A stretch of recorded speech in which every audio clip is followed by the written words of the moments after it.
In high school football, I was obsessed with gaining every competitive advantage I could find.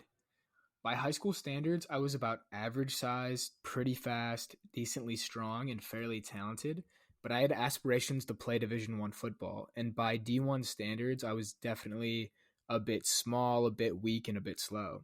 So, I knew if I was going to rise above the pack and stand out to these coaches, despite my below average measurables, I would have to figure out how to gain competitive advantages and do things unconventionally.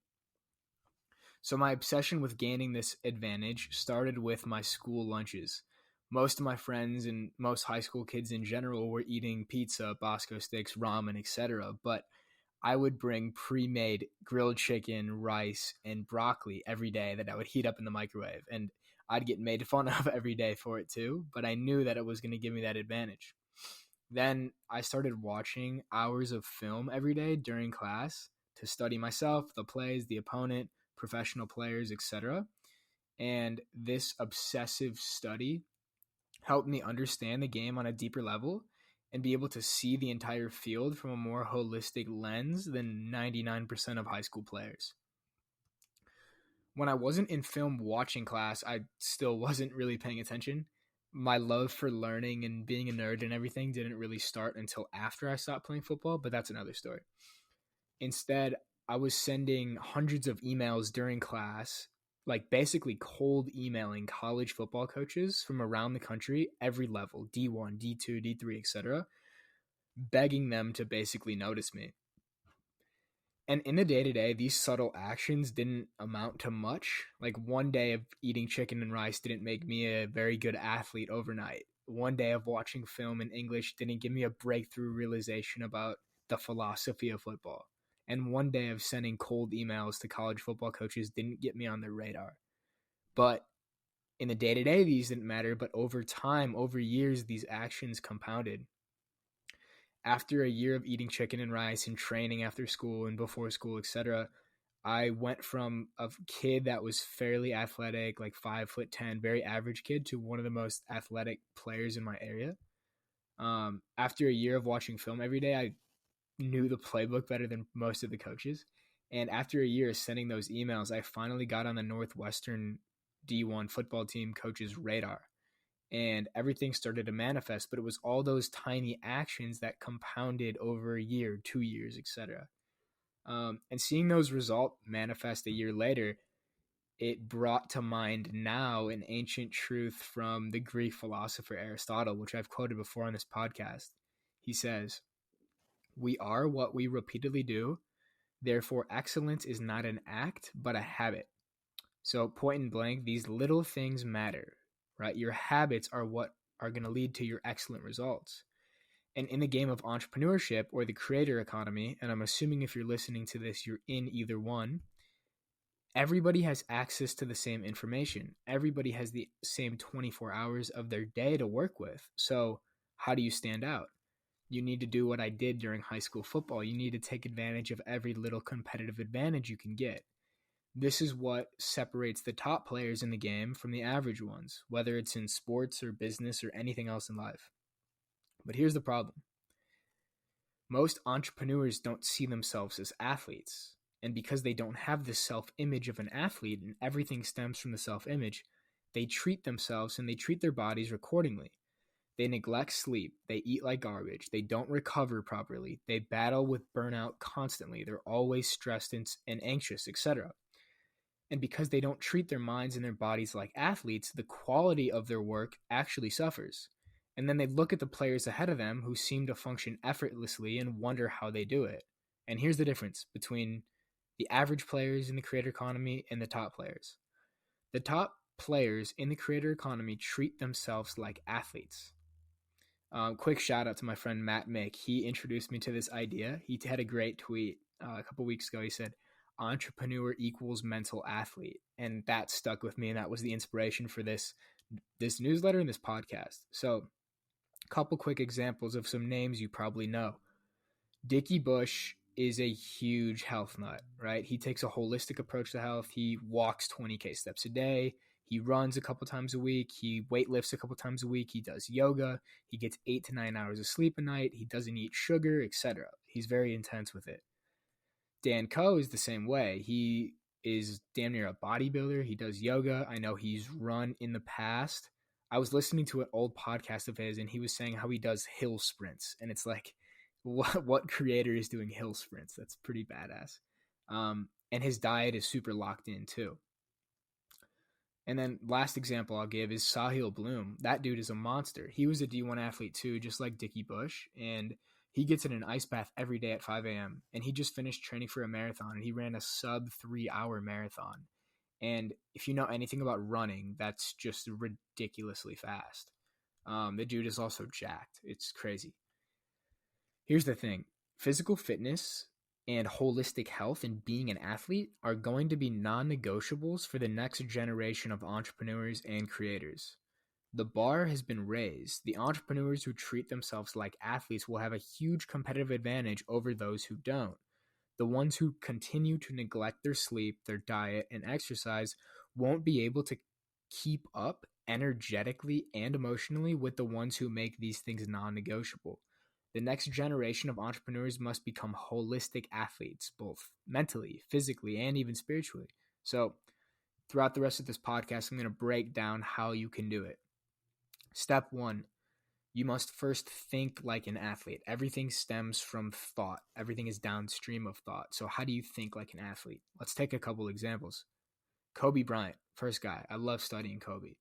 He was an obsessive student. He would stay in on a Friday and Saturday night while his teammates were out partying, staying up till 4 a.m., buying sports cars, etc. He'd be at home watching old game tapes and old films and getting up at 4 a.m. to train. I know there was a story, Chris Bosh, another really good NBA player, they were like on an all-star break, or they were training for Team USA or something where all the best players were together, and Chris Bosh was saying how all these guys came back at like 4 a.m. from partying, and Kobe had already finished his first workout. He had ice on his knees. He'd already been done. And like Kobe got in the mindset of, most dudes are training twice a day. Like, how can I double that and train 4 times a day? So he'd be up at 4 a.m., get a 2-hour workout in, go back, rest, recover, eat, then get another one in at 10, then rest, recover, eat, another one at 4, and another one at 8 p.m. And so he's getting 4 workouts in a day, whereas all the other players are getting in 2, and like that compounds over the years. Another thing about Kobe is he was an obsessive learner. He, especially with Michael Jordan, he literally mimicked all his moves. He studied him obsessively. He wore number 24 to try to be like him and outshine him.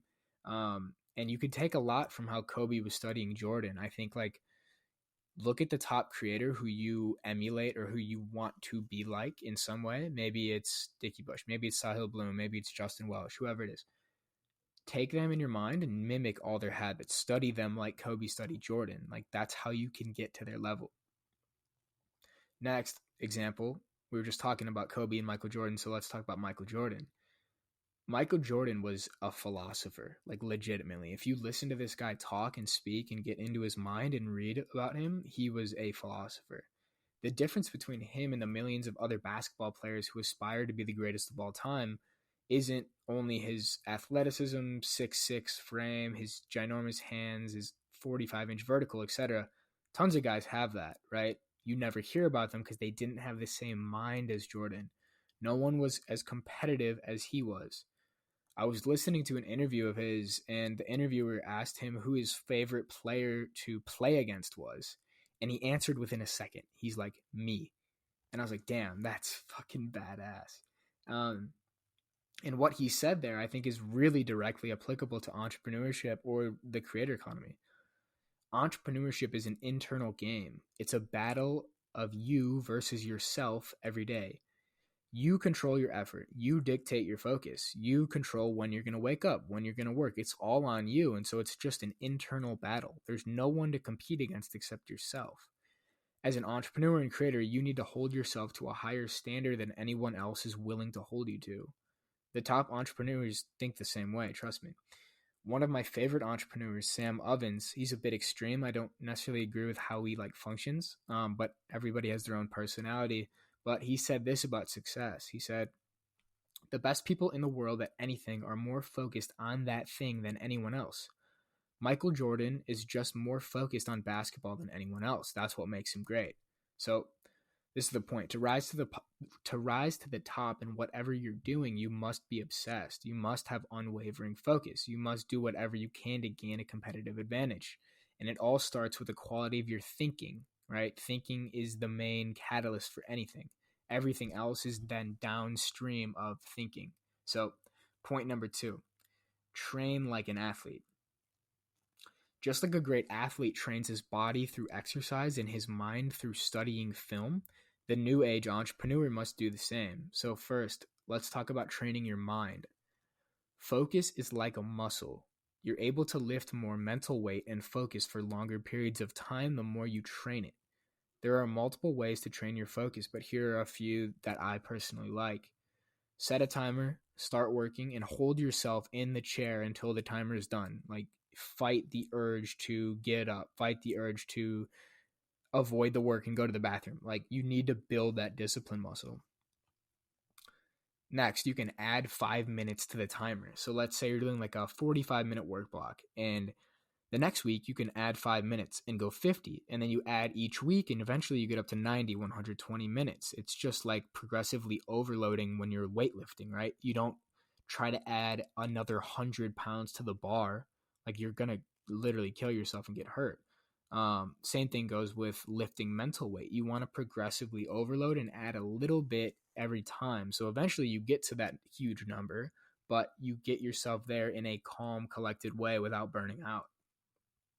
Third way, meditate daily. Concentrate on your breath.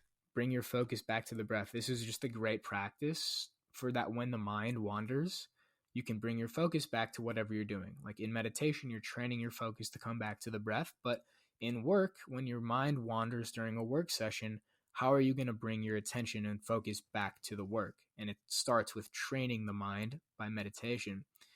The last point I'll say is cutting out the quick, cheap dopamine. So to produce very high quality work and produce work that changes people's lives and rewards you massively, you need to have a long attention span, right? It's similar to focus. So how do you do this? Cut out the Instagram reels, cut out the TikTok, cut out the video games, cut out the porn. All that stuff is just wrecking your attention span and it's wrecking your focus. Try to curate your consumption to podcasts, long form podcasts, especially lectures on YouTube, reading books, etc. And if you're listening to this, I mean, you're on the right path. The next part of training is training your body. So everything affects everything. The ability to push to the end of a workout is the exact same ability as pushing to the end of a deep work block. Finishing a run despite fatigue and being bored is the same as finishing a writing session that you're fatigued and bored from. Staying in the sauna or cold plunge even when your mind is screaming at you to get out is building the same discipline that gets you to show up every day to do the work. Your physical training translates directly to your mental training. Seneca said, "Treat the body rigorously so that it may not disobey the mind." Keeping your physical body in top condition will give you more energy, clearer thinking, more stamina, etc. And even other more subtle things that I personally notice when I have my physical health in check is like, I can take all my calls on walks and send voice notes like via Telegram and Twitter on the go and not get out of breath when I'm doing cardio and running consistently, right? If I'm not doing that, I notice I'm short of breath. And even talking in this podcast, I notice like my stamina is a little bit low. I got to make sure I'm upping up on the running a little bit. Another subtle benefit is my posture is improved when I'm doing yoga. And that translates into when I'm sitting down to write, I have better posture, more focused. When I'm recording podcasts, I'm able to sit up, stand up straight, have good posture. Or when I'm even hopping on sales calls, like you seem more confident if you have that good posture. So yoga is great for that. And then I notice my confidence is higher when I'm looking better, when I'm lifting and eating clean. Like everything is affected everything. This is what I mean by becoming a holistic creator and entrepreneur and focusing on personal development from this holistic lens. And if you're serious about trying to become this holistic creator and entrepreneur and you want to work with me one-on-one, you can find a booking link in my website. in the show notes of this episode. Number 3, so we talked about training like an athlete and thinking like an athlete. Number 3 is working like an athlete. You can see this in how professional athletes train. They don't train for 12 hours a day, right? If they did, they'd get hurt, they'd burn out, they wouldn't be able to do it day after day. But instead, they train hard for 2 to 3 hours at a time, once or twice a day. Kobe's an exception because he's just a killer. He's like the Alex Hormozi of basketball. But then after those couple deep training sessions, they spend the rest of their time recovering and resting. And as an entrepreneur, you'd probably function best following the same structure. So I want to introduce you to this idea of the lion workday. So what does this mean? Humans work much more like lions than they do like cows. Lions lounge around most of the day, but when it's time to hunt, they go on the attack. They sprint and rest, and this is what makes them king of the jungle. This is what puts them on top of the food chain. This is what allows them to take down 10,000-pound elephants and 15-foot tall giraffes. But let's look at cows. Cows are the opposite. They spend their days grazing. They wander around for 12 hours eating grass. This is why they become livestock. And apologies for the graphic description here, but this is what got them to the point as a species of being literally enslaved by humans for mass production. And this is why they're at the bottom of the food chain and lions are at the top. So we can think about it this way. Do you want to be a lion, or do you want to be able to chase down enormous tasks and huge goals and work really hard in short sprints? Or do you want to be more like a cow, like 99% of people are, where you're grazing all day, you're doing light work, you're answering email, you're answering notification, but you're never really doing anything that moves the needle? So we want to work like a lion. How? Sprint hard for 3 to 4 hours in the morning. Go as hard as you can. Tackle the biggest elephant you can find. And what I mean by that is tackle your most challenging tasks. Then spend the rest of your day recovering and resting so you can get up tomorrow and do it again. That's the key. This is how you become a peak performer. This is how you show up every day and make a week's worth of progress in one morning, right? Compound that over a year, you're going to be so far ahead. This is how you're going to separate yourself from everybody else. Number 4 is fuel like an athlete. So again, to recap, we had think like an athlete, train like an athlete, and work like an athlete. Number 4 is fuel like an athlete. To perform like an athlete, you need to fuel your body and your mind like an athlete. If you eat garbage, you will feel like garbage. If you consume junk information, your mind will become junk. Your inputs determine your outputs. To maintain high energy and clear thinking, you need to be intentional with what you allow into your mind and into your body, both of them. So let's start with the mind. You need to feed your brain nutrient-dense information. Everybody knows about the nutritional diet, and we can touch on that in a second, but not many people talk about your information diet. But I'd argue it's probably more important. We've all heard the saying, you are what you eat, right? But I want to expand that definition to you are what you consume, both with your nutrition and your information diet. The information you allow into your mind programs your mind. So when you program your mind with politics, the news, celebrity drama, TikTok, etc., the result is an undisciplined, unorganized, unfocused mind. But when you program the mind with books, podcasts, and lectures, you build a mind that is disciplined, organized, and clear. Everything you consume will program you. You have to accept that you're programmed. We all are. So you get to program yourself through intentional consumption. So here's the thing. You have a choice of what you want to do with the fact that you're programmed. If you want to continue to feed your mind junk, don't be surprised when your life doesn't turn out the way you want it to. But if you understand how your mind creates thought and thought creates reality, you'll see how the information you feed your mind is extremely important. I can look back to the decision I made in college to delete Instagram and TikTok when I was heavily addicted and curate my YouTube subscriptions from meme accounts, entertainment accounts, etc., to only following accounts like Jordan Peterson or Andrew Huberman and Hamza and Chris Williamson and all these guys that I knew were educational and inspirational. And I look back at that seemingly small decision as one of the greatest decisions I made in my life, because at that moment I went from a mindless consumer, like 99% of the planet, to an intentional learner. And I can really look back and attribute any personal growth I've had over the past 2 years to that decision. So, curate your information diet. Only allow nutrient dense information to enter your mind. Just like how an athlete only allows nutrient dense food to enter his body, your future and your future self are counting on it.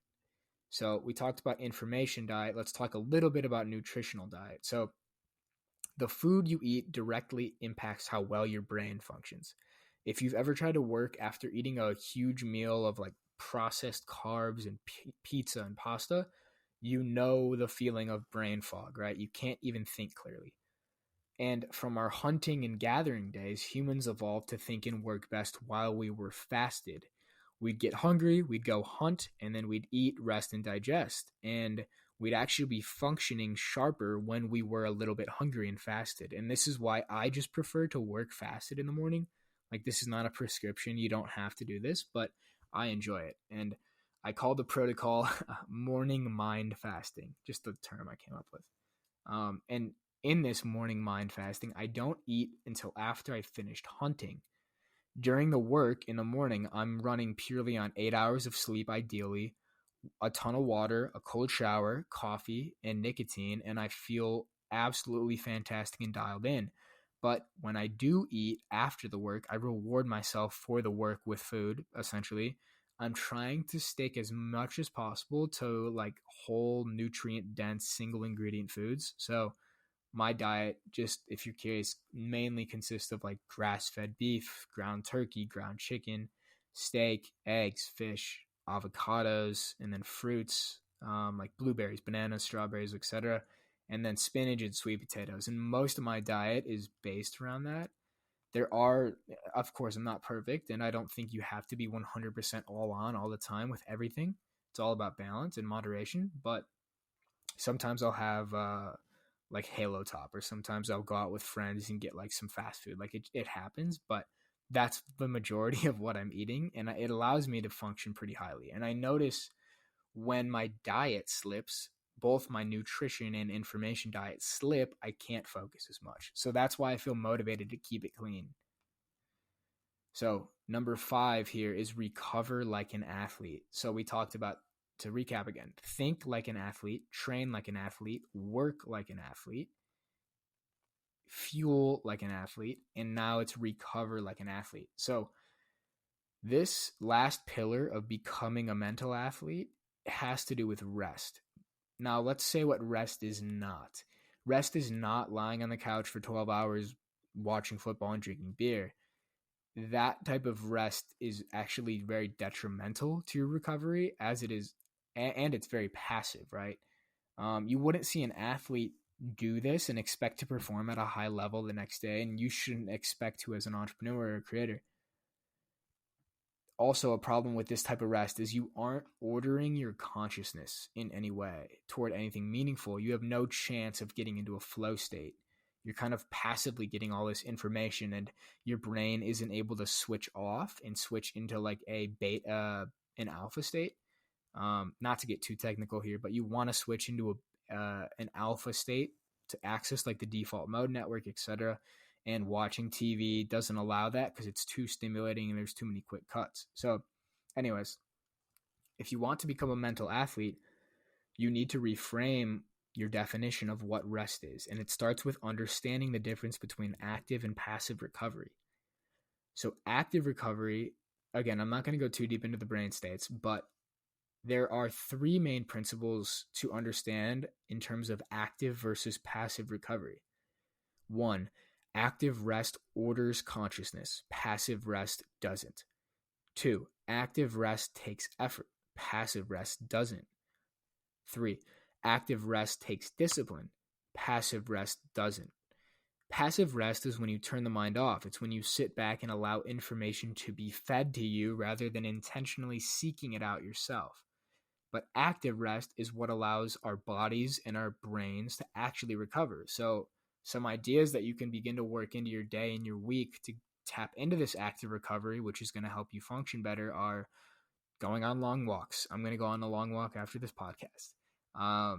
Doing yoga, playing chess, taking ice baths, hitting the sauna, doing breath work, hiking, reading, deep conversation with friends, doing some low grade exercise, meditating, brain dumping, drawing, etc., playing music, whatever. Anything that actually orders consciousness, right? Not just passively consuming stuff. Personally, my favorites are saunas, ice baths, yoga, and long walks, and journaling too. I just love them. They're so much fun. But sometimes it can be quite hard to fit all these in during the week. And so to make sure I'm getting all this active recovery, I use Sunday as like a very intentional active recovery day. So I'll go through my Sunday ritual really quick, and feel free to steal some of this if you want. But the first one is a 30-minute jog, then a yoga class for like 60 minutes. Then I'm doing a sauna cold plunge rotation when the cold plunge is working at my gym. It's broken right now, which sucks, but it's like 4 by 15 minutes in the sauna and then 4 by 3 minutes in the cold. And then after that, I'll come back, make a breakfast, read for a while, and then allow myself to take a really long nap. And by carving out this time on Sunday, I feel very energized come Monday morning. I think it's more beneficial to take a day to recover your body and your mind than it would be to like work an extra day and worry about notifications and all that. That's just personal preference, but I notice it really resets my energy. So with that, let's recap all these things we talked about. So you want to think, train, work, fuel, and recover like an athlete. You want to think like an athlete by cultivating a killer mindset. You want to train like an athlete physically in the gym and mentally with deliberate study. You want to work like an athlete by sprinting in the morning, by working hard and then resting. You want to fuel like an athlete by feeding your body nutrient-dense food and your mind nutrient-dense information. You want to recover like an athlete with active recovery, using Sundays to recharge and using all these different types of rest that we talked about.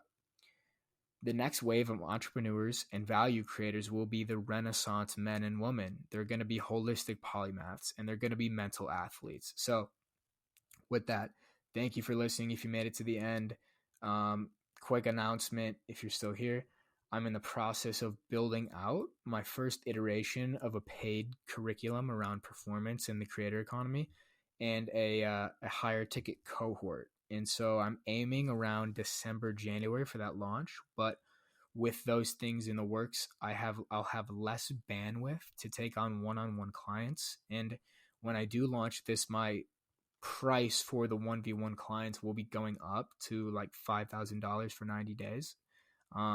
Right now, it's a lot cheaper than that. So if you'd like to work with me before this launches, you can get a hold of me on Twitter. You can get a hold of me on Telegram.